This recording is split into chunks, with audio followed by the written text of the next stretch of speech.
નમસ્તે, હું ડૉક્ટર વિકલ્પ કોટવાલ. સપનું, રણનીતિ, સંઘર્ષ અને છેવટે સફળતા. ક્ષેત્ર કોઈ પણ હોય, દરેક ક્ષેત્રમાં કોઈ ચોક્કસ મુકામ સુધી પહોંચવા માટે નીકળેલ વ્યક્તિ પોતાની મંઝિલ સુધી પહોંચવા માટે ઝઝૂમતી એ દરેક વ્યક્તિને આ શબ્દો સાથે એક અતૂટ સંબંધ બંધાઈ જતો હોય છે. પોતાની જાતને સાબિત કરવાની મથામણમાં તેની પોતાની કેટલી આગવી સારી નરસી વાતો હોય છે, તેની પોતાની આગવી એક સંઘર્ષ ગાથા હોય છે.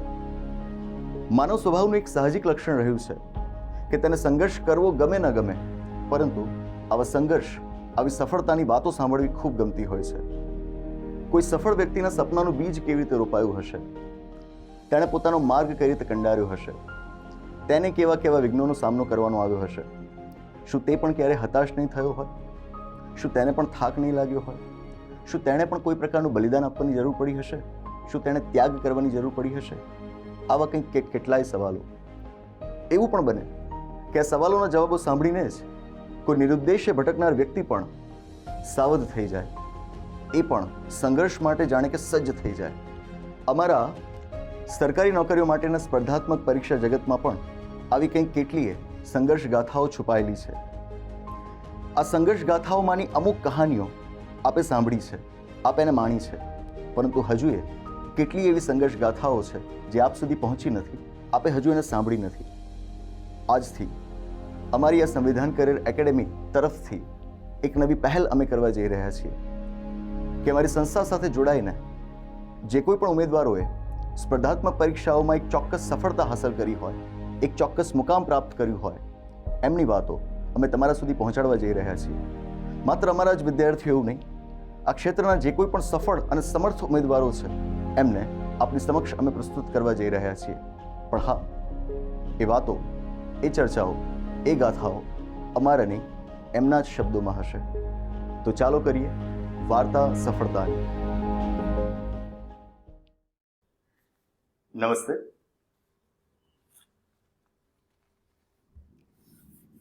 વાર્તા સફળતાની કાર્યક્રમના ત્રીજા એપિસોડમાં આપનું સ્વાગત છે. આ કાર્યક્રમની અંદર સ્પર્ધાત્મક પરીક્ષા જગતના અલગ અલગ સફળ ઉમેદવારોથી અમે આપને પરિચિત કરાવડાવી રહ્યા છીએ. આજના એપિસોડના આપણા આમંત્રિત મહેમાન છે શ્રી પ્રણવ કટારિયા. 2013-14 એક ખાનગી સંસ્થામાં મારા વિદ્યાર્થી, મૂળભૂત રીતે યુપીએસસીની પરીક્ષાની તૈયારી માટે જોડાયેલા વિદ્યાર્થી. સમય જતાં જીપીએસસી ક્લાસ 1-2ની પરીક્ષા આવી, સફળતાપૂર્વક એમણે એને પાર પાડી અને આજે ડેપ્યુટી સુપ્રિન્ટેન્ડન્ટ ઓફ પોલીસ તરીકે છોટાઉદેપુર જિલ્લાની અંદર હાલમાં તેઓ સેવાઓ આપી રહ્યા છે.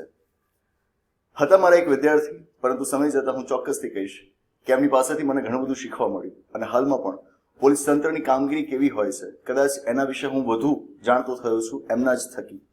આજે એમના શબ્દોમાં એમની વાતો આપણે સાંભળીશું, એમની સંઘર્ષ ગાથાથી આજે આપણે પરિચિત થઈશું. આમંત્રિત કરીએ શ્રી પ્રણવ કટારિયાને. નમસ્તે. Please take your seat.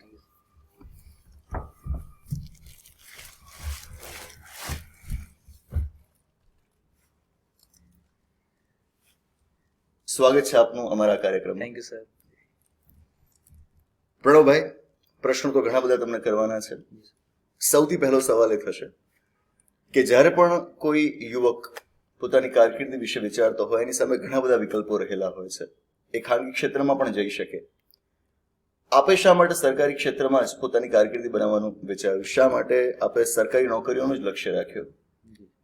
સૌ પ્રથમ તો મારા ગુરુ એવા વિકલ્પ કોટવાલ સરનો હું આભાર માનીશ કે મને આ પ્રોગ્રામમાં ઇન્વાઇટ કર્યું, વાર્તા સફળતાની. મારી પોતાની વાત કરું કે ગવર્મેન્ટ એક્ઝામમાં કેવી રીતે એક આકર્ષણ થયું, તો હું પોતે કોમ્પ્યુટર એન્જિનિયરિંગનો મેં અભ્યાસ કર્યો છે. 2013 હું પાસ આઉટ છું અને એન્જિનિયરિંગ પૂરું કર્યા બાદ મને એક પ્રાઇવેટ કંપનીમાં સારી નોકરી મને મળી ગયેલી હતી. પણ મને આ એક પરીક્ષાઓની માહિતી મળી કે ભાઈ આવી કોઈ પરીક્ષાઓ કે જેમાં તમે ઉચ્ચ સ્તર પર સરકારી નોકરીમાં કામ કરી શકો, કે જ્યાં તમારું સમાજમાં બી એક મહત્વ હોય, સમાજ બી તમને એક સારી નજરથી જોતો હોય કે ભાઈ આ એક અધિકારી સારા છે, એક પ્રેસ્ટીજ વાળી જોબ છે અને તમે ઘણા બધા લોકોને મદદ પણ કરી શકો છો અને આર્થિક રીતે પણ તમે એમાં સારી તમને સેલરી સ્કેલ ને મળે છે કે જેનાથી તમે આર્થિક રીતે પણ સદ્ધર થઈ શકો છો. તો તો મારું લક્ષ્ય પછી બદલાયું કે ભાઈ પ્રાઇવેટ નોકરી કરતા બરાબર જ્યાં તમે સમાજને ઉપયોગી પણ થઈ શકો છો અને તમને સમાજમાં એક પ્રેસ્ટીજ પણ મળે છે. તો એવું કેમ નહીં? બીજું એક એનું કારણ એવું હતું કે મારા ફાધર પોતે પ્રાઇવેટ નોકરીમાં પહેલેથી પ્રાઇવેટ નોકરીમાં એમના અનુભવો એવા હતા કે ભાઈ પ્રાઇવેટ નોકરીમાં ઘણો બધો સંઘર્ષ કરવો પડે છે અને સામે સેલરી કંઈ છે નહીં અને જોબ સિક્યોરિટી ના ઘણા પ્રશ્નો હોય છે ત્યાં. તો એમનો પણ મને એક એડવાઇસ એવી હતી કે ભાઈ તમે આના તરફ વળો. એટલે મેં એક સામાન્ય, હું તો ગ્રેજ્યુએટ હતો બરાબર, અને મારું લક્ષ્ય ઓબ્વિયસલી એવું હોય કે ભાઈ કોઈ પણ ક્લાસ 3 ની એવી કોઈ પરીક્ષા ક્લિયર થઈ જાય. પણ મેં એવું વિચાર્યું કે ભાઈ આપણે કંઈ તૈયારી કરતા હોય તો લક્ષ્ય ઊંચું રાખવું જોઈએ. એટલે મેં ક્લાસ 1-2 નું લક્ષ્ય રાખ્યું. મેં એવું વિચાર્યું કે હું અત્યારે 21 વર્ષનો છું બરાબર, મારો કદાચ મેરેજની ઉંમર હોય 25-26 વર્ષ, તો ત્યાં સુધી હું 4-5 વર્ષ તૈયારી કરું, ક્લાસ 1-2 ની તૈયારી કરું. ઇનકેસ ક્લાસ 1-2 માં સિલેક્શન નથી થતું તો ક્લાસ 3 માં ગમે ત્યાં તો થઈ જ જશે. શા માટે ક્લાસ 3 ને ટાર્ગેટ કરવું? બરાબર. એટલે મેં વિચાર્યું કે ભાઈ હું સારામાં સારું આમાં ડેડિકેશન આપીને તૈયારી કરીશ તો ક્લાસ 1-2 માં સિલેક્શન થઈ જશે. મેં મહેનત કરી અને સક્સેસફુલી એમાં સિલેક્શન થઈ શક્યું. તો આજે આપને જોનારો જે કોઈ પણ વર્ગ છે એમના મગજમાં એક પ્રશ્ન હંમેશા ઉદ્ભવતો હોય છે કે કોઈ પણ ઉમેદવાર જો સરકારી ક્ષેત્રમાં નોકરી લેવાનું વિચારતો હોય તો કયા કયા ધારાધોરણો હોવા જોઈએ, કયા કયા માપદંડના આધારે એને આ ક્ષેત્રની પસંદગી કરવી જોઈએ? જી, બાળપણમાં મને કંઈક ખોટું બોલતા તો મારા ફાધર મધર ટોકતા કે ભાઈ જૂઠું નહીં બોલવાનું બરાબર. અને ત્યારે ઘણી વાર એવું બનેલું છે કે માર પણ પડતો બરાબર કે ભાઈ જૂઠું કેમ બોલે બરાબર. એટલે એ મને બચપનથી કે ભાઈ જૂઠું નહીં બોલવાનું, એટલે હું સાચું બોલતો થઈ ગયો કે ભાઈ કંઈ બી ખોટું બોલીએ છે, નાનું બાળક ખોટું બોલે પકડાઈ જ જાય બરાબર. એટલે હું સાચું બોલતા થઈ ગયો અને ત્યારથી મેં નક્કી કર્યું કે પોતાની સાથે બી સાચું બોલવાનું બરાબર. પોતાની ક્ષમતા કેટલી છે દરેક વ્યક્તિને પોતાને ખબર જ હોય છે બરાબર. દરેક વ્યક્તિને ખબર હોય છે કે હું વર્ગ 3 ની તૈયારી કરી શકું કે ક્લાસ 1-2 ની તૈયારી કરી શકું, તો મારે પછી તૈયારી કરવાની કોઈ ઈચ્છા જ નથી. ઘણા બધા અત્યારે માર્કેટમાં એવું થઈ ગયું છે કે ઢગલો લોકો કોમ્પિટિટિવ એક્ઝામની તૈયારી કરતા હોય છે, પણ એમાંથી કદાચ 15-20% લોકો જ વ્યવસ્થિત જેન્યુઅલી તૈયારી કરતા હોય છે બરાબર. બાકી બધા લોકો ફક્ત સમય પસાર કરવા માટે જાણે તૈયારી કરતા હોય એવું લાગતું હોય છે. તો એવી રીતે તૈયારી કરવાનો કોઈ અર્થ નથી બરાબર. બરાબર, જ્યાં ત્યાં તમે કોઈ પણ ક્લાસમાં જઈને બેસી જશો અને પરીક્ષા આપે રાખશો તો 10 વર્ષે બી કોઈ રિઝલ્ટ તમને મળવાની કોઈ શક્યતા નથી બરાબર. જો તમે ખરેખર ઈચ્છિત છો પરીક્ષા આપવા માટે અને ડેડિકેટેડલી તૈયારી કરો છો ત્યારે તમને કોઈ રિઝલ્ટ મળવાનું છે બરાબર. એટલે પહેલા તમે નક્કી કરો કે તમારી ક્ષમતા કેટલી છે, તમારી પરિસ્થિતિ કેવી છે. ધારો કે તમારી બહુ જ આર્થિક નબળી પરિસ્થિતિ છે અને તમે વર્ગ 1-2 ને ટાર્ગેટ કરો છો બરાબર, તો તમને ખબર હોવી જોઈએ કે ક્લાસ 1-2 ને ટાર્ગેટ કરો છો તો એમાં થોડોક સમય જોઈશે, થોડીક આર્થિક એમાં આપણને બેકિંગ બી જોઈશે બરાબર. જો એવું કશું જ નથી, તમે એકદમ ક્લાસ 1-2 ને ટાર્ગેટ કરી દો છો બરાબર, તો તમે એને ન્યાય નહીં આપી શકો બરાબર. તો એના ઓપ્શનમાં તમે એવું વિચારી શકો કે અત્યારે ક્લાસ 3 ની કોઈ જોબ અથવા કોઈ પ્રાઇવેટ જોબ કરીને તમે એ રીતે આર્થિક બેકિંગ થોડું ઊભું કરો અને પછી પેલી તૈયારી કરો બરાબર. અથવા તમારી પોતાની ક્ષમતા કેટલી છે બરાબર એને તમે જાણો, એને સમજો અને એ પ્રમાણે પછી એક્ઝામના સિલેબસ તમે જુઓ બરાબર કે ભાઈ ક્લાસ 1-2 માં કેટલો સિલેબસ આવે છે, ક્લાસ 3 માં કેવા પ્રકારનો સિલેબસ આવે છે, મારે ખરેખર કઈ જગ્યાએ જવું છે, હું એ જોબમાં જઈને ત્યાં સેટિસ્ફાય થઈ શકીશ બરાબર. એ બધું જ તમારે વિચારવાની જરૂર છે અને પછી કોઈ એક સ્પેસિફિક પરીક્ષાને ટાર્ગેટ કરવાની જરૂર છે અને એને અનુકૂળ કરવાની તૈયારી કરવાની જરૂર. અમુક લોકો શું કરે છે કે તમામ પરીક્ષાઓ ક્લાસ 1-2 ક્લાસ 3 બધાને આપશે બરાબર છે, પણ કોઈ એક ટાર્ગેટેડ એપ્રોચથી તૈયારી નહીં કરે. જો ત્યાં સુધી તમે ટાર્ગેટેડ એપ્રોચથી તૈયારી નહીં કરો ત્યાં સુધી કોઈ તમને વ્યવસ્થિત રિઝલ્ટ મળવાની શક્યતા ઓછી છે બરાબર. આપણે ક્ષમતાની વાત કરી, કેલિબરની વાત કરી. ભલે આપે કહ્યું હોય કે કદાચ એક સમય આપ વર્ગ 3 ની કોઈક નોકરી લઈને પણ સંતુષ્ટ થઈ જાવ. હું બરાબર જાણું છું, મને બરાબર યાદ છે કે 2013-14 ના વર્ષોમાં આપને એક વિદ્યાર્થી તરીકે જ્યારે મેં જોયા, આપની ક્ષમતા મને હંમેશા એક યુપીએસસી ઉમેદવાર તરીકેની લાગી છે, જણાય છે.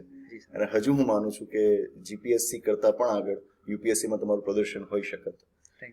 મારો પ્રશ્ન એ છે કે આજે ગુજરાત રાજ્યમાં ઘણા જ વિદ્યાર્થીઓ એવા છે કે જે યુપીએસસીની પરીક્ષાની તૈયારી કરવા માંગે છે, પણ વચ્ચે વચ્ચે જે જીપીએસસીની પરીક્ષાઓ આવતી હોય એની અંદર પણ તેઓ ક્યાંક નોકરી લેવા ઈચ્છે છે. એક આપે કહ્યું એ પ્રમાણે એક ફેમિલીનું કમ્પલ્શન હોઈ શકે, એક ઇકોનોમિક સિક્યોરિટીનો ઇસ્યુ આવી શકે, તો એ રીતે નોકરી લેવા ઈચ્છે છે. સવાલ એ છે કે શું યુપીએસસી અને જીપીએસસી જેમના ગોલ્સ ઊંચા જ છે, શું આ બંને પરીક્ષાઓની તૈયારી એક સાથે કરી શકાય? શું એ અપ્રોચ યોગ્ય કહેવાય? જી, 2016 પહેલા જે જીપીએસસી એક્ઝામની જે પેટર્ન હતી એ પ્રમાણમાં એને કહેવાય કે આઉટડેટેડ ટાઈપની અથવા થોડી એક જૂની ટાઈપની પેટર્ન હતી, સમય સાથે બદલાઈ નહોતી. પણ 2016 થી એ એક્ઝામની પેટર્ન એકદમ બદલાઈ ચૂકી છે. અને અત્યારે ઓલમોસ્ટ એના સિલેબસથી લઈને એક્ઝામની પેટર્નથી લઈને એક્ઝામના સ્તરથી લઈને તમામ વસ્તુઓ યુપીએસસી પેટર્ન ઉપર આવી ગઈ છે. બરાબર, ઘણા જીપીએસસીના પ્રશ્નો યુપીએસસીના સમકક્ષ હતા, એનાથી પણ આગળ વધી જાય એવા એટલા એ સ્તરના એવા એનાલિસિસ માંગી લેતા એવા પ્રશ્નો હોય છે. બરાબર, તો અત્યારે જીપીએસસી ક્લાસ 1-2 અને યુપીએસસી એ બંને ઓલમોસ્ટ ઓન પાર વિથ ઈચ અધર. બરાબર, એ આવી ગયા છે. એટલે તમે એ બંને પરીક્ષાઓની તૈયારી સાથે કરી શકો. તમે સિલેબસ જો બંનેના જુઓ તો બંનેના સિલેબસ પણ ઓલમોસ્ટ સિમિલર થઈ ગયા છે. બરાબર, અને એક્ઝામની પેટર્ન પણ એની ત્રણેયની સેમ છે કે પ્રિલિમ્સ એક્ઝામ, મેઇન્સ એક્ઝામ અને ઇન્ટરવ્યુ. બરાબર, જે પ્રિલિમ્સ જે છે એમસીક્યુ એક્ઝામ, મેઇન્સમાં ડિસ્ક્રિપ્ટિવ, અને ઇન્ટરવ્યુ જે છે એ પણ યુપીએસસી પેટર્નનું જ ઇન્ટરવ્યુ થઈ ગયું છે. બરાબર, તો અત્યારના સ્તરે તમે જો યુપીએસસીની તૈયારી કરશો તો એ જીપીએસસીમાં ઉપયોગી થશે, જીપીએસસી ક્લાસ 1-2 ની કરશો તો યુપીએસસીમાં ઉપયોગી થશે. બરાબર, એટલે એ બંને પરીક્ષાઓ અલગ રહી જ નથી એવું અત્યારે થઈ ગયું છે. ચોક્કસ, એટલે 100% કરી શકાય તૈયારી. તો આ વિડીયો આખી ચર્ચાઓને સાંભળનારા અને જોનારા વિદ્યાર્થીઓ ખાસ ધ્યાન પર લે કે યુપીએસસી અને જીપીએસસી વચ્ચે હવે તફાવત ઊભો કરીએ તો એ કૃત્રિમ તફાવત ગણાશે. વાસ્તવમાં હવે બંને વચ્ચે જાજુ તફાવત રહ્યું નથી. બિલકુલ એ જ પ્રમાણે વધુ એક સવાલ પૂછવા માંગીશ કે ગુજરાત રાજ્યમાં જે ક્લાસ 1-2 ની પરીક્ષાઓ લેવાતી હોય છે એમાં વહીવટી સેવાઓ માટે જે પરીક્ષા લેવાય તો ખરી જ, પણ એ ઉપરાંત આપ જોશો તો પોલીસ ઇન્સ્પેક્ટર માટેની એક અલગ પરીક્ષા લેવાય છે, સ્ટેટ ટેક્સ ઇન્સ્પેક્ટર માટેની એક અલગ પરીક્ષા લેવાય છે, નાયબ મામલતદાર માટેની પણ અલગ પરીક્ષા લેવાય છે. આપણે જે બીજી બિન સચિવાલય કારકુન એવી વર્ગ 3ની પરીક્ષાઓ હોય છે એની વાત નથી કરતા, પરંતુ જીપીએસસી દ્વારા જે વર્ગ 2 અને વર્ગ 3ની અલગની પરીક્ષાઓ લેવામાં આવે છે, ક્લાસ 1-2 ની તૈયારી કરનારા વિદ્યાર્થી આ પરીક્ષાઓને પણ આપે તો યોગ્ય ગણાશે? 100%. તમે એઝ અ કરિયર બેકઅપ 100% એ પરીક્ષાઓ આપવી જોઈએ. અને જીપીએસસી જે પરીક્ષાઓ લે છે, બરાબર, એ ડીવાયએસઓ, ડેપ્યુટી મામલતદારની વાત કરીએ કે આ સીટીઆઈની વાત કરીએ કે અન્ય જે બી ટેકનિકલ મેડિકલ ઓફિસર કે બધા માટે જે જીપીએસસી જે બોર્ડ જે પરીક્ષાઓ લે છે એમાં જીપીએસસી પોતાનું સ્તર એક જાળવવાનો પ્રયત્ન કરે છે. બરાબર, એટલે એમાં તમને ઓલમોસ્ટ સિમિલર ટાઈપના ક્વેશ્ચન, સિમિલર એ એક્ઝામના લેવલ પ્રમાણે એનું જે ટફનેસ લેવલ બદલાતું રહેતું હોય છે. બરાબર, એનું એનાલિસિસ લેવલ બી અલગ અલગ રહેતું હોય છે. પણ તમે જીપીએસસી ક્લાસ 1-2 ની તૈયારી કરી હશે તો આ બધી પરીક્ષાઓ તમારા માટે ઘણી બધી ઈઝી થઈ જશે. એટલે 100% એ આપવી જોઈએ. એ એક્ઝામ આપવાથી તમે એક્ઝામ હોલના જે પ્રેશર છે એનાથી યુઝ ટુ થઈ જશો. બરાબર, તમે એક વખત જીપીએસસી ની અન્ય પરીક્ષાઓ આપી હશે એટલે તમને એક્ઝામ આપવાનો એક અનુભવ થઈ જશે. તો ઓરિજિનલ તમે જીપીએસસી ની એક્ઝામ આપવા જશો તો એક્ઝામમાં પગ તમારા થશે નહીં. બરાબર, એક કોન્ફિડન્સ આવશે અને તમે એક્ઝામ હોલમાં બેઠા બેઠા શું ભૂલો કરો છો એનો એક મહાવરો થઈ જશે. બરાબર, એટલે બીજી પરીક્ષાઓ આપવામાં કોઈ જ વાંધો નથી, 100% આપવી. બરાબર, અને એક્ઝામ આપવાથી તમારું સતત મૂલ્યાંકન થતું રહેશે. તમે ઘરે બેઠા બેઠા પ્રેક્ટિસમાં જે એક્ઝામ આપશો એના કરતા ખરેખર એક્ઝામ હોલમાં જઈને તમે જે ભૂલો કરો છો એ ત્યાં વધારે સારી રીતે પકડાશે. એટલે પ્રેક્ટિસ એમાં 100% સારી થશે. ગુજરાતના વિદ્યાર્થીઓ કદાચ આટલા લાંબા વિચાર સાથે આ બધી પરીક્ષાઓ આપતા હશે કે નહીં એ ખબર નથી, પણ એટલું ચોક્કસ છે કે પરીક્ષાના ફોર્મ તો એ બધા ભરે છે. પણ સ્પર્ધાત્મક પરીક્ષા જગતમાં એક શિક્ષક તરીકેની મારી કારકિર્દીને અત્યારે 10 વર્ષ પૂરા થવા આવ્યા એટલા અનુભવમાં હું એ જોઉં છું કે એક બહુ મોટો વિદ્યાર્થી વર્ગ એવો છે કે જે જીપીએસસી ક્લાસ 1-2 માટે અલગ તૈયારી કરવા ચાહે છે, બને એના માટે કે એ ક્લાસમાં અલગથી જોડાય. જ્યારે નાયબ મામલતદાર જેવી કોઈક વર્ગ 3ની જીપીએસસીની જ પરીક્ષા આવતી હોય તો એના મગજમાં છાપ એવી હોય કે એના માટે પણ મારે અલગ તૈયારી કરવી પડશે, એસટીઆઈની અલગ તૈયારી કરવી પડશે, એના માટે અલગ ક્લાસ કરું, એના માટે અલગ ટેસ્ટ સિરીઝ કરું. તો પ્રશ્ન એ છે કે શું આ દરેક પરીક્ષા માટે અલગથી જ તૈયારી કરવી જોઈએ? કારણ કે ક્લાસ 1, 2, 3 એટલે ઓબ્વિયસ છે કે ટફનેસ તો અલગ અલગ રહેવાની છે, પણ શું એ ટફનેસમાં એટલો મોટો ડિફરન્સ હોય છે કે તમારે દરેક પરીક્ષાની તૈયારી જ અલગ કરવી પડે? નહીં. આ જે દરેક પરીક્ષાઓ જે છે જીપીએસસી જે પરીક્ષાઓ લે છે એમાં એક બેઝિક જે એની સિસ્ટમ છે એ તો બધામાં તમને સરખી જ રહેશે. બરાબર, ધારો કે બંધારણ દરેકમાં પૂછાય છે, ઇતિહાસ દરેકમાં આવે છે, હિસ્ટ્રી દરેકમાં આવે છે, ઇકોનોમી દરેકમાં આવે છે. બરાબર, એટલે એ તો બધા પ્રશ્નો એના એક કોમન રહેવાના. હવે ધારો કે કોઈક ડેપ્યુટી મામલતદાર ડીવાયએસઓની એક્ઝામ છે. બરાબર, હવે એ વર્ગ 3ની છે તો એનું લેવલ થોડું, એના પ્રશ્નો જે છે થોડાક એને કહેવાય કે ફેક્ચ્યુઅલ બેઝ વધારે થશે અને એનાલિટિકલ થોડા ઓછા થશે. ધારો કે સીટીઆઈની એક્ઝામ છે. બરાબર છે, તો એ ટેકનિકલ એક્ઝામ છે તો ત્યાં કદાચ ટેકનિકલ પ્રશ્નો થોડા વધારે રહેશે. તો 60% કદાચ જનરલ ક્વેશ્ચન હોય અને 40% કદાચ ટેકનિકલ ક્વેશ્ચન હોય. બરાબર, તો આવી રીતે જેમ જેમ પરીક્ષા બદલાશે એમ જે પરીક્ષા કે હવે તમે પોલીસ ઇન્સ્પેક્ટરની એક્ઝામ આપો છો. બરાબર છે, તો ત્યાં કદાચ ફેક્ચ્યુઅલ ક્વેશ્ચન મીન્સમાં કદાચ વધારે આવ્યા હશે, એનાલિટિકલ કદાચ ઓછા આવ્યા હશે. બરાબર, એનું એ જીપીએસસી ક્લાસ 1-2 માં એવું નહીં થાય, બરોબર. ત્યાં કદાચ એનાલિટિકલ ક્વેશ્ચન વધારે હશે. એટલે પરીક્ષા વાઇઝ થોડો માઇનોર ફેરફાર થશે, બરાબર, પણ એવો કોઈ ડ્રાસ્ટિક ચેન્જ નહીં થઈ જાય, બરાબર. અહીંયા તમને બંધારણ પૂછતા હોય અને ત્યાં તમને ફોરેન રિલેશન પૂછતા હોય એવું કંઈ છે નહીં, બરાબર. એક્ઝામ 60% તો બધી સેમ જ છે, 40% તમારા જે તે ટેકનિકલ એક્ઝામ છે એના પ્રમાણે એમાં ફેરફાર થવાનો. એટલે તમે પહેલા જે 60% છે જે તમામમાં સરખું આવે છે એની તો પહેલા તમે સારી તૈયારી કરી લો, જી, બરાબર. તો જેનાથી તમે તમામ પરીક્ષાઓમાં સારામાં સારું પરફોર્મન્સ એ 60% નું કરી શકો. બાદમાં તમે એ 40% માટે પોતાની રીતે તૈયારી કરી શકો. આ બાબત વિશે મોટાભાગના વિદ્યાર્થીઓ ગેરમાર્ગે દોરાયેલા હોય છે, એટલે આ બાબતથી એમણે ખાસ શીખ લેવા જેવી છે કે દરેક પરીક્ષા છેવટે લેવાય છે એક જ સંસ્થા દ્વારા, જે છે જીપીએસસી. એ પછી ક્લાસ 1-2 ની પરીક્ષા હોય, પોલીસ ઇન્સ્પેક્ટરની અલગ પરીક્ષા હોય કે એસટીઆઈની અલગ પરીક્ષા હોય, તમામ પરીક્ષાઓ લેનારી સંસ્થા તો એક જ છે. તો એનું જે મૂળભૂત ઢાંચો છે, બંધારણમાં પણ આપણે કહેતા હોય ને, બંધારણનું મૂળભૂત માળખું, બેસિક સ્ટ્રક્ચર તો એ જ રહેવાનું છે.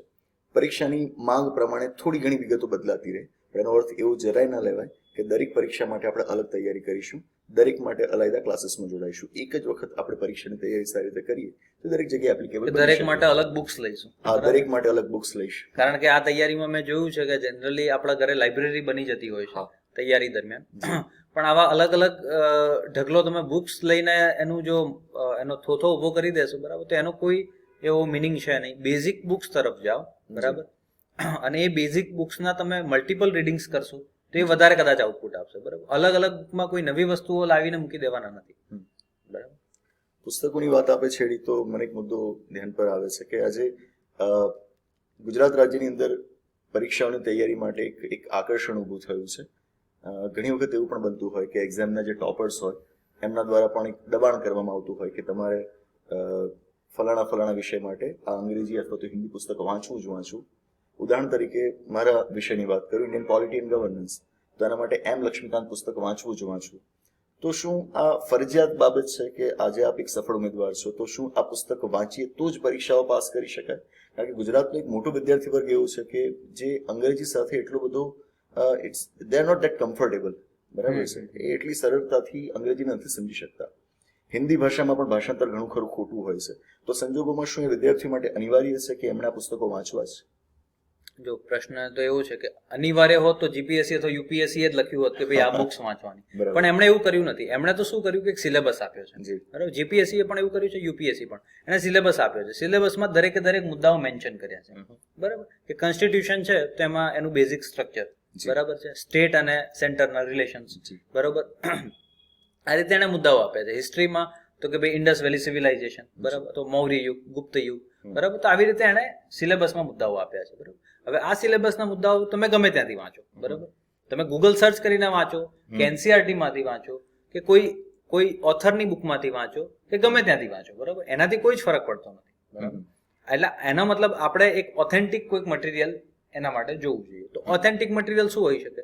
ગવર્મેન્ટ એક્ઝામ લે છે તો ગવર્મેન્ટની જ આપણે બુક્સ વાંચીએ, બરાબર. તો ગવર્મેન્ટની એનસીઆરટી અથવા જીસીઆરટી બુક્સ આપણે વાંચીએ, બરાબર છે. જો એ જે મુદ્દાઓ એમાંથી તમારે કવર નથી થતા, સિલેબસમાં જે મુદ્દાઓ આપ્યા છે એ મુદ્દાઓ એક મુદ્દો લઈને આપણે જીસીઆરટી અથવા એનસીઆરટી માંથી વાંચીએ. જે મુદ્દાઓ એમાંથી કવર નથી થતા એના માટે તમે રેફરન્સ બુકનો ઉપયોગ કરી શકો, બરાબર. અને એના માટે પણ રેફરન્સ બુક લેવાની જરૂર નથી. કોઈ આપણા ફ્રેન્ડ સર્કલમાં કોઈની પાસે હોય તો એ મુદ્દાની તમે એટલા ભાગની ઝેરોક્સ કરાવી લો અને ઝેરોક્સ પોતાની સાથે રાખી દો. તો એનાથી શું થશે? તમારી પાસે બુક્સનું કમ્પાઇલેશન આખું નહીં થાય, બરાબર. અને તમે લિમિટેડ રિસોર્સમાં સારું વાંચી શકશો, રિવિઝન કરી શકશો, બરાબર. તેનાથી વસ્તુઓ પણ યાદ રહેશે અને જે મોટી જાડી બુક્સ જોઈને તમને ટેન્શન નહીં આવે, બરાબર.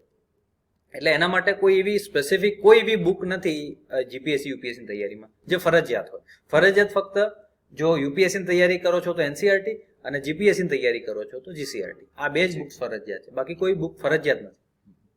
રેફરન્સ બુકની પાછળ ક્યારેય કોઈ આંધળી દોટ ન મૂકવી વિદ્યાર્થીએ. પરીક્ષાની માંગને ધ્યાનમાં રાખીને જે તે મુદ્દાઓ જે કદાચ સરકારી પ્રકાશનોમાં સીધા ઉપલબ્ધ નથી હોતા એના માટે તમે કોઈ રેફરન્સ બુક્સનો ઉપયોગ કરો, that is more than sufficient. પણ દરેક વિષય માટે અલાયદું સંદર્ભ પુસ્તક વસાવવું, એક વિષય માટે એક કરતાં વધારે પુસ્તકો વસાવીએ, એને વાંચીએ તો જ પરીક્ષા પાસ થવાય, આ બધી જ ભ્રમણાઓ છે, આ બધા જ મિથ્યા ખ્યાલો છે. અને ગુજરાતના વિદ્યાર્થીઓ આના માટે ખૂબ ગેરમાર્ગે દોરાઈ રહ્યા છે. એટલે ખાસ એક સફળ ઉમેદવાર પાસેથી જ આજે આપણે જાણીએ છીએ કે તમારી પરીક્ષાની માંગ જે છે એને ધ્યાનમાં રાખીને મુદ્દાઓ તમને કોઈ પણ સોર્સમાંથી મળી આવતા હોય, એ ઓથેન્ટિક સોર્સ હોવો જોઈએ એટલું પૂરતું છે. તમે એ ગમે ત્યાંથી મેળવો છો, આપની પરીક્ષા માટે બિલકુલ રેલેવન્ટ છે. કોઈ ચોક્કસ પુસ્તક જ વાંચવું એવો આગ્રહ ક્યારેય યુપીએસસી કે જીપીએસસીની પરીક્ષાઓમાં હોતું નથી. વધુ એક સવાલ, આપણી આ જે પરીક્ષાઓ છે એમાં સામાન્ય રીતે 3 તબક્કાઓ રહેતા હોય છે, ખાસ તો યુપીએસસી અને class 1-2, preliminary exam, main examination, lastly interview.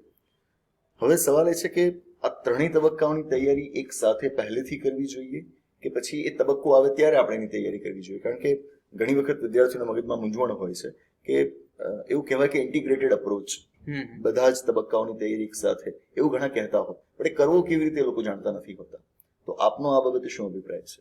જી, હવે આ પરીક્ષાઓ જીપીએસસી અને યુપીએસસી ની વાત કરીએ તો 3 સ્ટેજમાં લેવાય છે. પહેલી છે પ્રિલિમ્સ એક્ઝામ, બીજી મેઇન્સ અને ત્રીજી ઇન્ટરવ્યુ. બરાબર.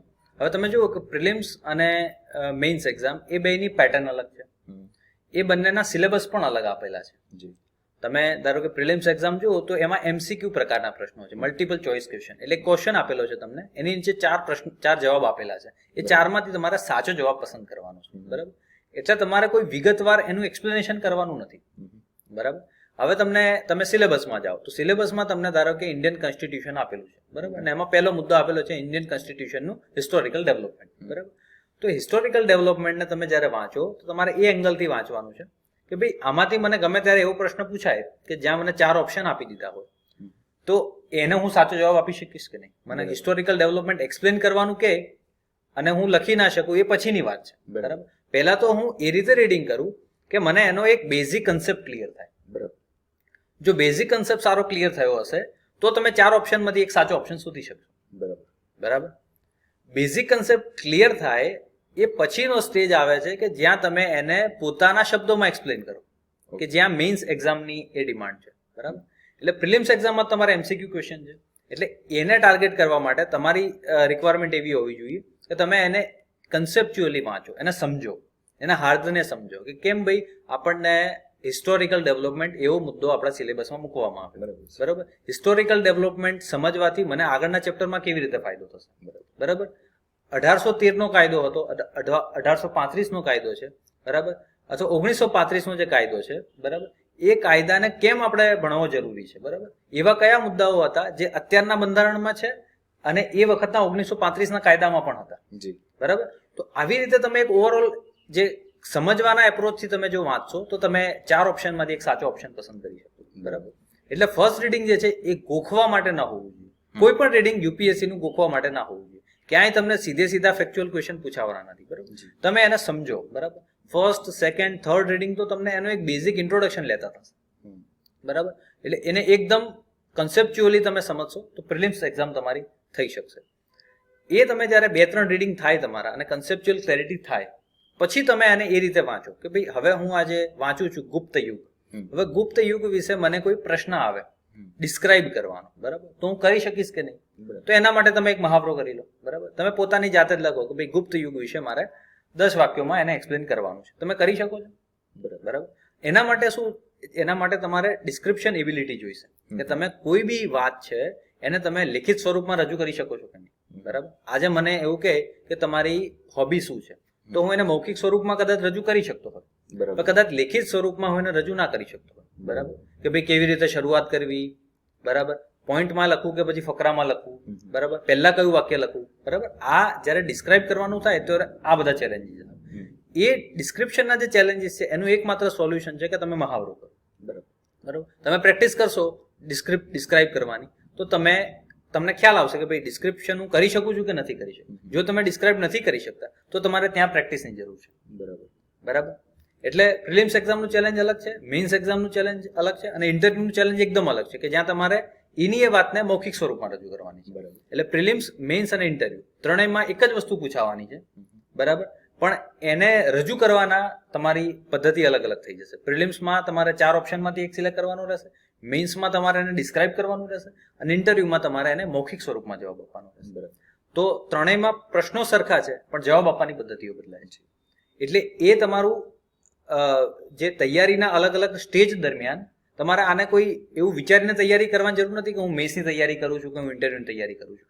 આ તૈયારી તમારી નેચરલ કોર્સમાં થશે. બરાબર. તમે નેચરલી જ્યારે વાંચશો, બરાબર છે, એટલે તમે બીજા ત્રીજા ચોથા રીડિંગમાં એને ઊંડાણપૂર્વક સમજતા થશો. બરાબર. 1 2 3 4 બધા સબ્જેક્ટ વાંચશો એટલે એને ઇન્ટિગ્રેટ કરતા થશો. Right. બરાબર.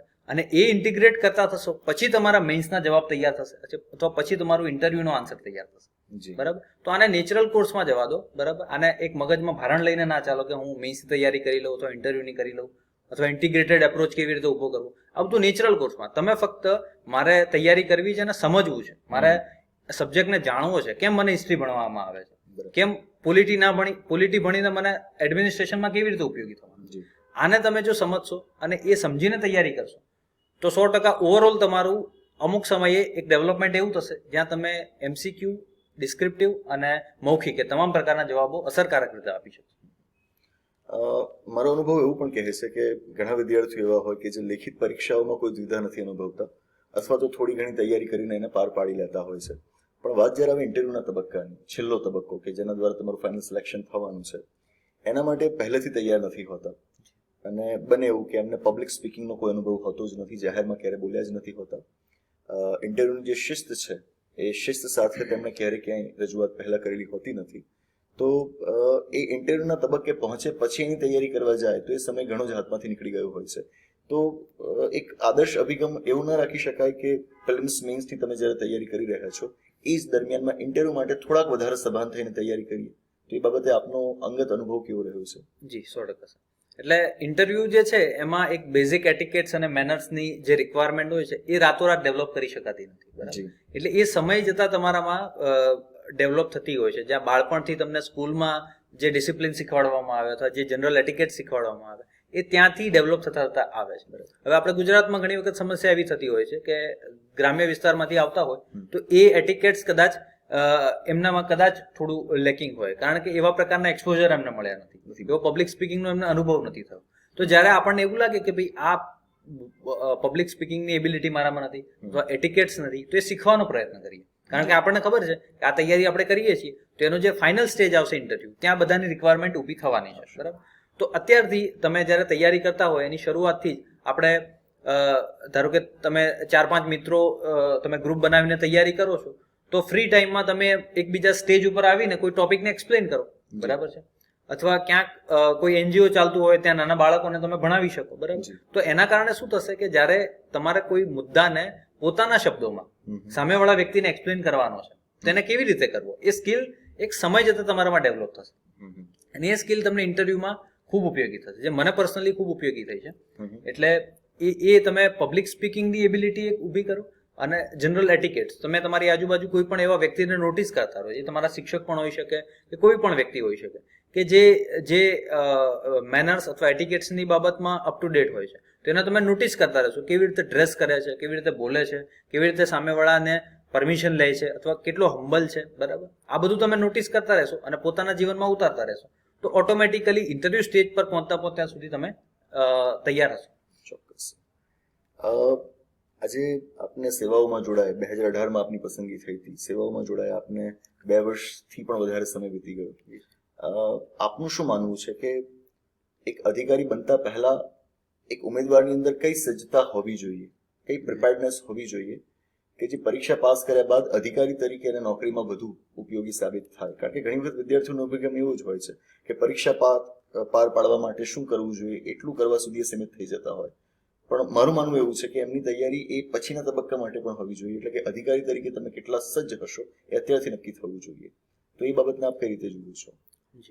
એટલે હું એવું માનું છું કે ઇન્ટરવ્યુમાં એ લોકો, ધારો કે પોલીસ ઇન્સ્પેક્ટરનું ઇન્ટરવ્યુ છે કે ગમે તે ઇન્ટરવ્યુ છે, તો ઇન્ટરવ્યુમાં મને એવું નથી લાગતું કે એ લોકો એવું જોવે છે કે ભાઈ આ કલેક્ટર બનવા માટે યોગ્ય છે કે નહીં. બરાબર. એ લોકો ફક્ત અથવા કલેક્ટર સારો બનશે કે નહીં એવું એ નથી જોતા. બરાબર. એ ફક્ત એટલું જોવે છે કે ભાઈ આને અમે આ એક એવું રો મટીરિયલ છે કે નહીં કે આના પર પ્રોસેસ કરીને અમે એક ફાઇનલ સારું પ્રોડક્ટ તૈયાર કરી શકીએ. બસ એટલું જ જોવે છે એ લોકો. બરાબર. એટલે પરફેક્ટ એમને કલેક્ટર નથી લેવા. બરાબર. એમને ફક્ત એવો વ્યક્તિ લેવો છે કે આ સારો કલેક્ટર બની શકશે કે નહીં, આને જો પ્રોપરલી ટ્રેન કરવામાં આવશે તો આ સારો અધિકારી બની શકશે કે નહીં. બરાબર છે. એટલે તમારામાં ફક્ત એક ક્યુરિયસ જે નેચર છે, બરાબર, કે કંઈક નવું જાણવાની, બરાબર, એ એબિલિટી હોવી જોઈએ, ઓબ્ઝર્વેશન એબિલિટી હોવી જોઈએ, કંઈક કોઈકની પાસેથી શીખવાની એબિલિટી હોવી જોઈએ. બરાબર, કે તમે કોઈની પાસેથી સારા વ્યક્તિ પાસેથી બેઠા છો તો એની પાસેથી બે સારા શબ્દો તમે જાણી શકો, એ એબિલિટી તમારા હોવી જોઈએ. એક હમ્બલ નેચર તમારો હોવો જોઈએ. બરાબર, એનાથી તમે બીજા જોડેથી કંઈ શીખી શકો. બરાબર, તો એનામાં એવી એબિલિટીઝ છે કે નહીં કે એને સારો ટ્રેન કરીએ તો સારો અધિકારી બની શકશે. બરાબર, એટલે એ લોકો ફક્ત એટલું જ જોતા હોય છે. તો આપણામાં ફક્ત એટલી જ એબિલિટી રાખીએ, થોડા હમ્બલ બનીએ, રિસ્પેક્ટ આપીએ, સામેવાળાને ઇન્ટરવ્યુમાં ગયા હોય તો એને રિસ્પેક્ટ આપીએ, બીજા જોડેથી કંઈક શીખવાનો પ્રયત્ન કરીએ અને સતત ક્યુરિયસ માઇન્ડ આપણું જાગૃત રાખીએ. બરાબર, અને એને કહેવાય કે ભાઈ કોઈ બી વ્યક્તિ તમને આજે ઇન્ટરવ્યુમાં હોબી કેમ પૂછે છે? બરાબર, કારણ કે એ જોવે છે કે ભાઈ આ એના ફક્ત કામને જ વળગી રહે છે, કામ સિવાય બીજી કોઈ પ્રવૃત્તિઓમાં પણ એટેચ છે. બરાબર, કારણ કે અત્યારના હવે ઇન્ટરવ્યુમાં એ વસ્તુ બી જોવાય છે કે ભાઈ એ વ્યક્તિ બીજી કોઈ કો કરિક્યુલર એક્ટિવિટી કરે છે કે નહીં, કારણ કે એ જરૂરી છે. તમે નોકરી કોઈ કરતા હોય તો આખી જિંદગી નોકરી કરવાના નથી. જોડે જોડે તમે કોઈ ગેમ્સ રમતા હોય કે બીજી કોઈ ક્રિએટિવ પ્રવૃત્તિ કરતા હોય તો એના કારણે એક રિફ્રેશમેન્ટ તમારી લાઈફમાં રહે છે. બરાબર, એટલે એ પણ ઇન્ટરવ્યુમાં કદાચ જોવાતું હોય છે. બરાબર, તો આ બધી એબિલિટી તમારામાં અત્યારથી તમે ડેવલપ કરો. બરાબર, કોઈ એક સારી હોબી, ધારો કે તમારે 2 વર્ષ પછી ઇન્ટરવ્યુ આપવાનું છે તો અત્યારથી કોઈ સારી હોબી ડેવલપ કરવા લાગો તો તમે ત્યારે ઇન્ટરવ્યુમાં જઈને કહી શકો. બરાબર, અત્યારથી તમારામાં એટિકેટ્સ, મેનર્સ એ ડેવલપ કરવા લાગો. બરાબર, તો એ 2 વર્ષે જઈને તમારામાં ત્યાં એ ઇન્ટરવ્યુ બોર્ડમાં રિફ્લેક્ટ થાય. બરાબર, તો એ અત્યારથી તમે કરી શકો. સાથે એક વાત બીજી એ પણ જોડાયેલી છે કે આજે છેલ્લા 2 થી 3 વર્ષની અંદર વિશેષ પ્રમાણમાં હું નોંધી રહ્યો છું કે વિષયોને જે રીતે ભણવાના હોય એના માટે એક ચોક્કસ ઊંડાણ જોઈએ, એનાથી વિદ્યાર્થી દૂર ભાગી રહ્યા છે. પહેલા ભાગતા પણ અત્યારે પ્રમાણ થોડુંક વધી રહ્યું છે અને એક છીછરો અભ્યાસ વિશેષ કરતા હોય છે. કોઈ પણ વિષય હોય એના માટે એકાદું પુસ્તક વસાવી લીધું અથવા તો અમુક પાનાનું પેમ્ફલેટ્સ વસાવી લીધું અને એમાંથી ફેક્ટ્સ તૈયાર કરી લીધા અને પરીક્ષા બની ગઈ એવું માનતા હોય છે. મને હજુ યાદ છે કે જ્યારે હું આપની સાથે બંધારણની ચર્ચાઓ કરતો 2013-14ના વર્ષોમાં, ત્યારે આપ એક સવાલ મને પૂછ્યો હતો કે આપણે બ્રિટિશર્સના શાસન હેઠળ હતા. બ્રિટિશ શાસનમાં તો અલેખિત બંધારણનો ખ્યાલ સ્વીકારાયેલો છે, તો આઝાદી બાદ આપણે લેખિત બંધારણનો ખ્યાલ કેમ સ્વીકાર્યો? That was a very curious question and I really remember that even at this moment. આજની તારીખે પણ મને પ્રશ્ન એટલો જ જીવંત છે તમારા ચહેરાના એક્સપ્રેશન સાથે. તો એક મારી પદ્ધતિ રહી છે હંમેશા વિષયને ઊંડાણપૂર્વક સમજવાની અને ભણાવવાની, અને આપે પણ એ પ્રકારની રુચિ દાખવેલી હતી. આપનું શું માનવું છે કે આ જે ટ્રેન્ડ ઊભો થઈ રહ્યો છે કે વિષયને ખૂબ ઝડપથી પતાવી દેવા, ઊંડાણમાં ન જવું, એ વિદ્યાર્થી માટે કેટલી હદે ફાયદાકારક કે હાનિકારક છે? એટલે મારું એવું માનવું છે કે જે આ એજ્યુકેશનનું જે કોમર્શિયલાઇઝેશન થયું છે એના કારણે કદાચ આ ઉતાવળમાં, અથવા જે બાળક જે બી હોય છે જે તૈયારી કરી રહ્યો છે ગવર્મેન્ટ એક્ઝામની, એને પણ એવું હોય છે કે હું તાત્કાલિક ફટાફટ કોઈ પરીક્ષા પાસ કરી દઉં ને સારી નોકરી મેળવી દઉં ને તરત મારી વાહવાહી થઈ જાય અને તરત હું કોઈ મોટા પદ ઉપર આવી જાઉં ને તરત હું એમાં કંઈક સુધારા લાવી દઉં સિસ્ટમમાં. એવું એક ઉતાવળિયો એપ્રોચ જનરલી એસ્પિરન્ટમાં હોય છે.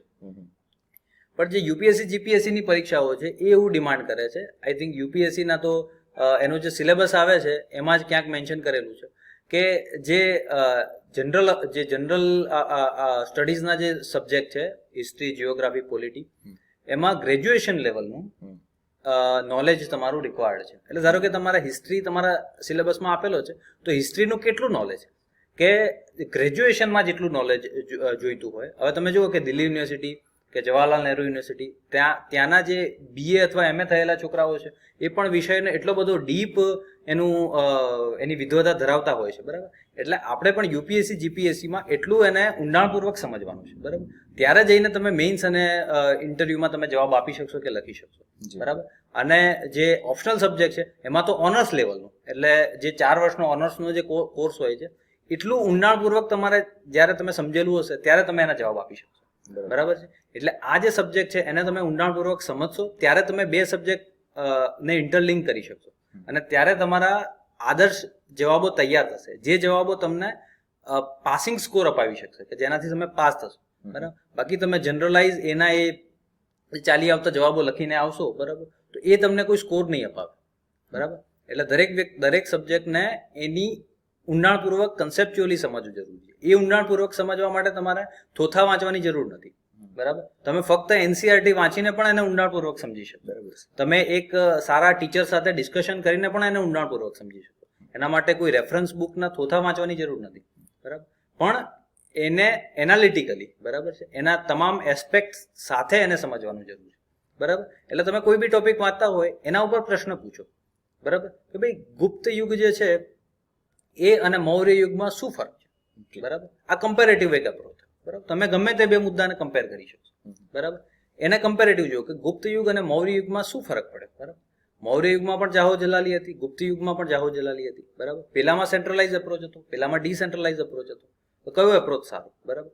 આવું તમે જ્યારે વિચારશો જાતે અને આવું ડિસ્કશન કરશો, બરાબર, તો ઓટોમેટિકલી એમાંથી મુદ્દાઓ જનરેટ થશે, બરાબર. અને એ કોઈના કોઈ મુદ્દાઓ પરથી તમારો પ્રશ્ન હશે, બરાબર. પ્રશ્ન તમારો બેઠે બેઠો ક્યારે આવવાનો નથી. એના માટે ઊંડાણપૂર્વક મારા ખ્યાલથી તૈયારી કરવી જરૂરી છે. ગુજરાતમાં જોવા મળતું વધુ એક વલણ, અભ્યાસ કરો ના કરો, ટેસ્ટ સિરીઝ ખાસ એટેન્ડ કરો. પ્રિલિમિનરી પરીક્ષા માટે રોજના ટેસ્ટ આપો, 100 ક્વેશ્ચન્સનો ટેસ્ટ આપો, 50 ક્વેશ્ચન્સનો ટેસ્ટ આપો. મુખ્ય પરીક્ષા આવે ત્યારે તમે જાહેર વહીવટ કે નીતિશાસ્ત્ર જેવા વિષય ભલે ના ભણ્યા હો, પણ જવાબો લખવા માટે ટેસ્ટ સિરીઝ તો હોવી જ જોઈએ. તો આપના મતે આ અપ્રોચ કેવો છે? ટેસ્ટ સિરીઝનું એટલું બધું ઇમ્પોર્ટન્સ છે આપણી એક્ઝામમાં કે જ્યારે વિષયો જ આપણે પૂરતા ન જાણતા હોઈએ? જી, મેં ક્યારેય ટેસ્ટ સિરીઝ કોઈ આપી નથી, બરાબર. હું જાતે ઓનલાઈન ક્વેશ્ચન્સ ડાઉનલોડ કરતો અને એને સોલ્વ કરવાનો પ્રયત્ન કરતો અને જાતે ઘરે બેઠા જેવો મહાવરો કરતો. એટલે મને પોતાને એવો કોઈ વ્યક્તિગત અનુભવ થયો નથી કે એનો કોઈ વિશેષ લાભ થઈ જતો હોય કે એનું વિશેષ કોઈ નુકસાન થઈ જતું હોય. પણ મારું એવું માનવું છે, મેં જે ઓબ્ઝર્વ કર્યું છે કે પૂરતી તૈયારી વગર તમે આવી ટેસ્ટ સિરીઝ આપશો તો એનો કોઈ જ ફાયદો તમને થવાનો નથી. પહેલા તમે પૂરતું રીડિંગ એનો સબ્જેક્ટને સમજો છે, બરાબર. એ સબ્જેક્ટને જે રીતે સમજવું જોઈએ તો એ રીતે સમજો છે. એ રીતે સમજ્યા વગર જ તમે લખ કરશો અથવા એ વગર જ તમે ટેસ્ટ સિરીઝ આપશો તો એનો કોઈ મિનિંગ નથી. એટલે પહેલા તો તમારે જે વાંચવાનું છે એને વાંચો, એને સમજો, બરાબર છે. પછી તમે એક એક ક્વેશ્ચન, ખાસ કરીને પ્રિલિમ્સની વાત કરું તો તમે કોઈ પણ પ્રશ્ન આપ્યો હોય, બરાબર. હવે હું એવું માનું છું કે યુપીએસસી અને જીપીએસસી એની પ્રિલિમ્સ પરીક્ષાઓ એ તમારું નોલેજ ટેસ્ટ કરતી નથી. એ ફક્ત આ એક એક્ઝામ મેનેજમેન્ટ છે, બરાબર. Exam management in the sense કે તમને એક પ્રશ્ન આપી દેવામાં આવ્યો છે, એમાં જે 4 ઓપ્શન આપવામાં આવ્યા છે એમાં તમે સાચો પસંદ કરી શકો છો કે નહીં એની ટેસ્ટ નથી. આ તમે 3 કયા ખોટા છે એને તમે એલિમિનેટ કરી શકો છો કે નહીં એની ટેસ્ટ, બરાબર. એક કોઈ પ્રશ્ન મને યાદ આવે છે, એમાં જે ઓપ્શન હતો એમાં ક્યાંક ચિત્તાનો ઉલ્લેખ હતો. યુપીએસસી નો આ પ્રશ્ન છે, બરાબર. હવે એ જે ચિત્તા એનિમલ છે એ તો ભારતમાંથી એલિમિનેટ જ થઈ ગયું છે, બરાબર. એટલે એ જ્યાં ચિત્તા આવે જે ઓપ્શનમાં એ તો ઓટોમેટિક એલિમિનેટ થઈ જતા, બરાબર. એટલે તમારે એક જ ઓપ્શન વધે. એટલે આ જે છે ને તમારે એક કોમન સેન્સ વાપરવાનું છે, બરાબર. અને એ કોમન સેન્સથી તમે જ્યારે વિચારશો તો ઓટોમેટિક તમે સાચા જવાબ સુધી પહોંચશો. તો પ્રિલિમ્સ એક્ઝામ તો આટલું જ છે, બરાબર. ત્યાં તમારા નોલેજનો એવો કોઈ ટેસ્ટ નથી. એક કોમન સેન્સ ધરાવતો વ્યક્તિ અને એક સામાન્ય જાણકારી ધરાવતો વ્યક્તિ એ આરામથી આ એક્ઝામ ક્લિયર કરી શકે. જો એવું ના હોય તો શું થાય? તો એવું થાત કે જે લોકો 2, 3, 4 વર્ષથી તૈયારી કરે છે એ લોકો એક્ઝામ પાસ થઈ જાય, કારણ કે એ લોકો વધારે વાંચ્યું છે અને વધારે અનુભવી છે. તો જે ફ્રેશર જે વ્યક્તિ આવે છે એ તો પાસ જ ના થઈ ગયા, બરાબર. પણ એવું નથી, બરાબર. આ જે પરીક્ષાઓની પેટર્ન એ રીતે બનાવેલી છે કે એમાં એક 5 વર્ષથી તૈયારી કરતો વ્યક્તિ અને એકદમ ફ્રેશર વ્યક્તિ એ બંનેને એક ઇક્વલ લેવલ આપવામાં આવે છે, બરાબર. અને એ બંને સરખી મહેનતથી એ લોકો પ્રતિનિધિત્વ પોતાનું કરી શકે એ પ્રમાણેનો એ લોકોને સ્કોપ આપવામાં આવે છે, બરાબર. એટલે પ્રિલિમ્સ એક્ઝામ તો એવું મારું માનવું છે કે ટેસ્ટ સિરીઝ કે એવું એટલું બધું એના માટે જરૂર નથી. તમે પોતે એક ક્વેશ્ચન લઈને એને સોલ્વ કરો, બરાબર. હા, તમે સારું રીડિંગ કર્યું છે તો અમુક લિમિટ સુધી તમને ટેસ્ટ સિરીઝ ઉપયોગી થવાની છે, બરાબર. અમુક લિમિટ સુધી તમને આન્સર રાઇટિંગ પણ ઉપયોગી થવાનું છે. પણ જે એને કહેવાય છે સંસ્કૃતમાં કે અતિ સર્વત્ર વર્જયેત, બરાબર. કે અતિ તમે કોઈ બી ટેસ્ટ સિરીઝ લખશો વધારે પડતી, બરાબર, તો એનો બી એવો કોઈ ફાયદો થવાનો નથી. રીડિંગ કર્યા વગર ટેસ્ટ સિરીઝ આપતા રહેશો તો એનો કોઈ ફાયદો થવાનો નથી, બરાબર. પ્રણવભાઈ એક યુપીએસસી ના એસ્પિરન્ટ હતા અને કહ્યું એ પ્રમાણે સમય જતાં જ્યારે જીપીએસસી ની પરીક્ષા આવી એ પણ એમણે આપી અને સફળતાપૂર્વક પાસ કરી. વચ્ચેનો જે સમયગાળો હતો કે જ્યાં આગળ હજુ કોઈ આખરી એમની પસંદગી થઈ નહોતી કોઈ સેવામાં, એ દરમિયાન એમણે સ્પર્ધાત્મક પરીક્ષા જગતમાં એક લેક્ચરર તરીકે પણ કામગીરી કરી અને ખૂબ સારા એવા ઊંડાણ સાથે અમુક વિષયોને એમણે ભણાવ્યા પણ ખરા. મારે જાણવું છે કે આટલો સંઘર્ષ, આટલા સમય સુધી આપણે તૈયારીઓ કરી અને ત્યારબાદ આવડી મોટી સેવામાં આપ જોડાયા. આજે સેવાઓનો અનુભવ આપના માટે કેવો છે? ભલે હજુ એમાં 2 જ વર્ષ આપને થયા હોય, પરંતુ એનો રોમાંચ કેવો છે? કારણ કે જે ઉમેદવારો જોડાવા ઈચ્છતા હોય એ જાણે તો છે કે મારે ક્લાસ 1, ક્લાસ 2 બનવું છે, ડીવાયએસપી બનવું છે, ડેપ્યુટી કલેક્ટર બનવું છે, પણ એ નોકરીઓની શું ખાસિયત છે, એમનું વર્ક પ્રોફાઇલ કેવી છે, એના વિશે બિલકુલ અજાણ હોય છે. તો આપ એ વિશે થોડુંક એમને જણાવશો. જી, એટલે 2018નો હું પાસ આઉટ છું અને ડેપ્યુટી સુપ્રિન્ટેન્ડન્ટ ઓફ પોલીસ એ તરીકે મારી પસંદગી થયેલી. ત્યારબાદ 1 વર્ષ બેઝિક ટ્રેનિંગ, ફિઝિકલ ટ્રેનિંગ, બરાબર, જે ગુજરાત પોલીસ એકેડેમી કરાઈમાં આપવામાં આવે છે, એ ટ્રેનિંગમાં હું પસાર થયો. તો સમગ્ર જીવન દરમિયાન હું ફક્ત નાનું મોટું કોઈ ક્રિકેટ કે એવી કોઈ નાની મોટી આપણે ગેમ્સ જે રમતા હોઈએ છીએ એવું રમતો, બરાબર. બીજી કોઈ ખાસ મારે ફિઝિકલ એવી એક્સરસાઇઝ કોઈ એવી થઈ જ નહોતી. પણ 1 વર્ષમાં હાર્ડકોર એક્સરસાઇઝમાં અમે ત્યાંથી પસાર થયા, બરાબર છે. અને ત્યારબાદ 3 મહિનાની કમાન્ડો ટ્રેનિંગ, બરાબર. કમાન્ડો ટ્રેનિંગમાં જ્યાં તમામ આર્મીના સ્ટાન્ડર્ડ્સ ત્યાં ફોલો કરવામાં આવે છે અને એ પ્રકારની હાર્ડકોર ટ્રેનિંગ જ્યાં એના એન્ડમાં લાસ્ટ દિવસે 22 કિલોમીટર વિથ આર્મી સૂટ અને જંગલ શૂઝ અને 10 કિલો વજન સાથે તમારે એ દોડવાનું હોય છે. અને એ અમે સક્સેસફુલી તમામ મારા બેચમેટ્સ અમે લોકો એને પસાર થઈ શક્યા. તો આના કારણે એક કોન્ફિડન્સમાં ખૂબ વધારો થાય છે. એટલે ફિઝિકલ ટ્રેનિંગ જે છે એ ખૂબ જરૂરી છે. એટલે મારા મતે તમે ગમે તે તૈયારી કરતા હો પણ રોજ કલાક પોતાના માટે તમે ફાળવો. તો એ મેં આ 2 વર્ષમાં શીખ્યું છે કે તમારે ફિઝિકલ એક ફિટનેસ જે છે એ ખૂબ જરૂરી છે. અત્યારે કોરોનાનો સમય છે અને તમે જુઓ કે કોરોના કોને અફેક્ટ કરે છે, કે જેની ઇમ્યુનિટી ઓછી હોય એને જલ્દી અફેક્ટ કરી લે છે, બરાબર. તો આપણે જો ફિઝિકલી ફિટ હોઈશું તો આપણે પોતાના અને પોતાના ફેમિલી બધાનું રક્ષણ કરી શકીશું, બરાબર. એટલે ફિઝિકલ ફિટનેસની એક રિક્વાયરમેન્ટ અથવા એનું એક મહત્વ મને આ તૈયારી દરમિયાન સમજાવ્યું છે. ત્યારબાદ 1 વર્ષ હું ફિલ્ડ ટ્રેનિંગમાં જઈ આવ્યો. તો ત્યાં હું છોટાઉદેપુર જિલ્લામાં હાલમાં પ્રોબેશનર ડીવાયએસપી તરીકે હું સર્વિસ આપી રહ્યો છું.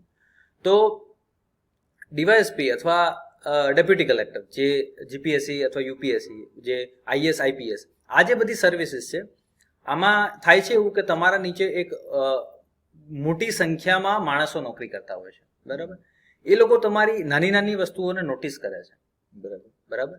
તો તમારા પોતાનામાં એ વસ્તુઓ જરૂરી થઈ ગઈ છે કે અટમોસ્ટ ડિસિપ્લિન, વિવેક, આ બધી વસ્તુઓ તમારામાં બહુ જરૂરી થઈ ગઈ છે. કારણ કે જેવું તમે કરશો એવું તમારા માણસો નોટિસ કરશે અને એ લોકો પણ આગળ કરશે, બરાબર. એટલે એ વ્યક્તિગત જીવનમાં આ બધી સારી બાબતો ઉતારવી બહુ જરૂરી છે, બરાબર. કારણ કે તમે જો ખરાબ પ્રવૃત્તિઓમાં, ખરાબ વ્યસનોમાં જો સંડોવાયેલા હશો, તો સપડાયેલા હશો, તો એ તમારા માણસો જોશે, બરાબર છે. એટલે એક લીડરશિપની ક્વોલિટી તમારે બહુ જરૂરી થઈ ગઈ છે. એટલે આ સર્વિસીસમાં તમે આવતા હોય તો એ લીડરશિપ ક્વોલિટી તમારામાં ડેવલપ કરવી બહુ જરૂરી છે. બીજી વસ્તુ કે તમારા નીચે જ્યારે આટલો મોટો સ્ટાફ હોય તો એનું વેલફેર જોવું એ બહુ મોટી જરૂરિયાત છે, બરાબર. કારણ કે જો સિનિયર અધિકારી એ જુનિયર અધિકારીઓનું વેલફેર નહીં જોવે તો પછી બીજા કોની જોડે માણસો એક્સપેક્ટ કરશે, બરાબર છે. એટલે એ વેલફેર ઓરિએન્ટેડ એપ્રોચ તમારો બહુ જરૂરી છે. ત્યારબાદ ઓવરઓલ સિસ્ટમ માટે તમે શું કરો છો એ બહુ જરૂરી છે. ધારો કે એક સિનિયર પોલીસ અધિકારી તરીકે તમે જો એક સારો સ્ટાફ તૈયાર કરી શકતા નથી તો એ તમારી નિષ્ફળતા છે, બરાબર. અત્યારે ધારો કે ટેકનોલોજીકલ ક્રાંતિ થઈ છે તો જો પોલીસના માણસો ટેકનોલોજીથી અજાણ રહેશે, બરાબર, તો એ એક તમારા નિષ્ફળતા છે, બરાબર. એટલે તમારા નીચેના માણસો જે છે એ ટેકનોલોજીમાં હોશિયાર થાય, બરાબર, અને તમે એક સારો સ્ટાફ તૈયાર કરીને જાઓ, એ બહુ જરૂરી છે. એટલે સિનિયર અધિકારી માટે એક સારું હ્યુમન રિસોર્સ, એક હ્યુમન રિસોર્સ મેનેજર પણ છે, બરાબર, કે એને સારો હ્યુમન રિસોર્સ તૈયાર કરવાનો છે. આ જે હ્યુમન રિસોર્સ છે એ ગમે ત્યાં બદલી થઈને જશે તો એ ત્યાંના સ્ટાફને ઉપયોગી થશે, બરાબર. એટલે સિનિયર અધિકારી તરીકે ઘણી બધી જવાબદારી છે, એને સમજવી બહુ જરૂરી છે, બરાબર. ટૂંક સમયમાં જીપીએસસી દ્વારા એક પરીક્ષાનું આયોજન કરાયેલું હતું પોલીસ ઇન્સ્પેક્ટર માટે ક્લાસ 2. એના ઇન્ટરવ્યુઝનું આયોજન થવા જઈ રહ્યું છે અને જાન્યુઆરી મહિનામાં પોલીસ ઇન્સ્પેક્ટરની નવી ભરતી માટેની પ્રિલિમિનરી પરીક્ષાનું આયોજન થવા જઈ રહ્યું છે. કહેવાય છે કે 2021ના વર્ષમાં પોલીસ ખાતામાં બીજી ઘણી બધી ભરતીઓ આવશે, like PSI, ASI, constable etcetera. તો જે ઉમેદવારો પોલીસ ખાતામાં જોડાવા ઈચ્છે છે એમને સંબોધીને આપ શું કહેવા ઈચ્છશો, અને ખાસ તો પોલીસ ઇન્સ્પેક્ટર ઇન્ટરવ્યુઝના ઉમેદવાર માટે આપ કંઈક કહેશો? જી. એટલે ઇન્ટરવ્યુ જે પોલીસ ઇન્સ્પેક્ટરનું લેવામાં આવે છે ત્યાં તમે એ માનીને ના ચાલો કે તમે પોલીસ ઇન્સ્પેક્ટરનું ઇન્ટરવ્યુ આપવા જાઓ છો એટલે તમને તમામ ટેકનિકલ એટલે પોલીસ રિલેટેડ પ્રશ્નો પૂછવાના છે. આ જીપીએસસી આ એક્ઝામ લે છે, બરાબર. અને જનરલાઇઝ ક્વેશ્ચનો એવું જોવામાં આવ્યું છે કે વધારે પૂછવામાં આવે છે. જે લોકોને પોલીસ ઓફિસર્સ જ તૈયાર એમને લેવા હોત, બરાબર છે, તો એ લોકો તમારા મેઇન્સ એક્ઝામમાં કાયદો નામનું એક નવું પેપર લઈ શકે, બરાબર. પણ એમની એવી રિક્વાયરમેન્ટ નથી. એમની તો એવી રિક્વાયરમેન્ટ છે કે એક સારો અધિકારી કે જેને અમે પ્રોપર ટ્રેનિંગ આપીએ તો સારા પોલીસ અધિકારીમાં પરિવર્તિત થઈ શકાય, એવું અમારે જોઈએ છે, બરાબર. એટલે તમારામાં એક સારા અધિકારીના ગુણ જોવાનો પ્રયત્ન કરશે. એટલે તમે એ ગુણ જો ઇન્ટરવ્યુ બોર્ડને બતાવશો તો 100% તમારું સિલેક્શન થશે. એ સિવાય તમે પોલીસ ઇન્સ્પેક્ટરનું જો ઇન્ટરવ્યુ આપો છો તો હવે પોલીસ ઇન્સ્પેક્ટરના ઇન્ટરવ્યુ માટે બેઝિક અમુક પોલીસ રિલેટેડ અમુક કીવર્ડ્સ, બરાબર, અમુક વ્યાખ્યાઓ એ તમને ખબર હોવી જોઈએ. તો એ તમારે જાણવી જરૂરી છે, બરાબર. એટલું તમે જાણી લો તો તમને કોઈ પોલીસ રિલેટેડ કોઈ ડીપ ક્વેશ્ચન તમને એવા કોઈ પૂછવાના નથી, બરાબર. એટલે એ ચિંતા તમે છોડી દો. તમે એક બેઝિક તમારા જે સબ્જેક્ટ છે એને પ્રિપેર કરો, કરંટ અફેર્સને સારું પ્રિપેર કરો. અને હું એવું માનું છું કે 4 મુદ્દાઓ છે. એક તમારું ગ્રેજ્યુએશન, એ શેમાં છે, એ ફર્સ્ટ મુદ્દો. સેકન્ડ કે તમારી કરંટ કોઈ જોબ ચાલી રહી છે, બરાબર, તમે અત્યારે કરંટ કોઈ જોબ કરી રહ્યા છો અથવા તમને 2-3 જોબનો કોઈ અનુભવ છે, તો એ બીજો મુદ્દો છે. ત્રીજો મુદ્દો છે કરંટ અફેર્સ. અને ચોથો મુદ્દો છે કે આ બધાને ઇન્ટરલિંક કરતી બાબતો, બરાબર છે. એટલે તમારા ગ્રેજ્યુએશન અને પોલીસ ડિપાર્ટમેન્ટ એને કોઈ ઇન્ટરલિંક થાય છે તો એના સંબંધિત તમને પ્રશ્ન પૂછાઈ શકે. ફોર એક્ઝામ્પલ, તમે કોમ્પ્યુટર એન્જિનિયર છો અને તમારે પોલીસિંગમાં જવું છે, તો એ લોકો વિચાર કરશે કે ભાઈ તમે એક કોમ્પ્યુટર એન્જિનિયર તરીકે પોલીસ ખાતાને કેવી રીતે ઉપયોગી થશો. ત્યાં તમે કહી શકો કે ભાઈ સાયબર ક્રાઇમ વધી રહ્યા છે, તે રીતે ઉપયોગી થઈ શકે. તમે મહિલા છો અને તમે પોલીસ ખાતામાં જવા માંગો છો, તમે કહી શકો કે ભાઈ હું મહિલાઓ પ્રત્યે એક સંવેદનશીલ પોલીસ હું ઊભી કરી શકું છું, બરાબર. તમે બીએસસી વિથ કેમેસ્ટ્રી કરેલું છે ફોર એક્ઝામ્પલ, બરાબર. તો અને કરંટમાં અત્યારે તમને કોરોનાનું વેક્સિન અને સેનેટાઈઝર ને આવું બધું જે ચાલી રહ્યું છે, તો એના સંબંધિત તમને કંઈ પૂછશે કે ભાઈ સેનેટાઈઝરમાં કયું એવું આપણે આવે છે, બરાબર છે, એનું સમીકરણ શું છે, બરાબર, એવું કંઈક પૂછી શકે. અથવા જે કોરોનાની જે વેક્સિન છે, બરાબર, એ વેક્સિન કેવી રીતે અસરકારક થઈ શકે, અથવા આ જે કોરોનાના અલગ અલગ સ્ટ્રેઇન આવી રહ્યા છે તો એમાં વેક્સિન અસરકારક રહેશે કે નહીં, સ્ટ્રેઇન બદલાયો તો વેક્સિન એની અસરકારક રહેશે કે નહીં. તો બીએસસી વિથ કેમેસ્ટ્રીના છોકરાને પૂછાઈ શકે. તો જે તમારું ગ્રેજ્યુએશનનું જે મુદ્દો છે, બરાબર, તમે જે સબ્જેક્ટમાં ગ્રેજ્યુએશન કર્યું છે, બરાબર, અને જે વસ્તુ અત્યારે ચર્ચામાં ચાલી રહી છે, અથવા તમે અત્યારે જે જોબમાં જવા માંગી રહ્યા છો, અથવા તમે જે જોબ કરેલી છે, એ બધાને ઇન્ટરલિંક કરતા કોઈના કોઈ મુદ્દાઓ પર તમને પ્રશ્ન પૂછાઈ શકે. ચોક્કસ. એટલે તમે તમારી જાતે જેટલા મુદ્દાઓ તમે એમાંથી ઊભા કરી શકો કે ભાઈ આવો પ્રશ્ન મને પૂછી શકે, આવો પૂછી શકે, એ તમે મેક્સિમમ જેટલા તૈયાર કરશો એટલા તમને એક્ઝામમાં એના એ પ્રશ્નો આવવાની શક્યતા વધી જશે. જી પ્રણવભાઈ, આમ તો આપણો નાતો છેલ્લા 6 વર્ષનો છે. જી સર.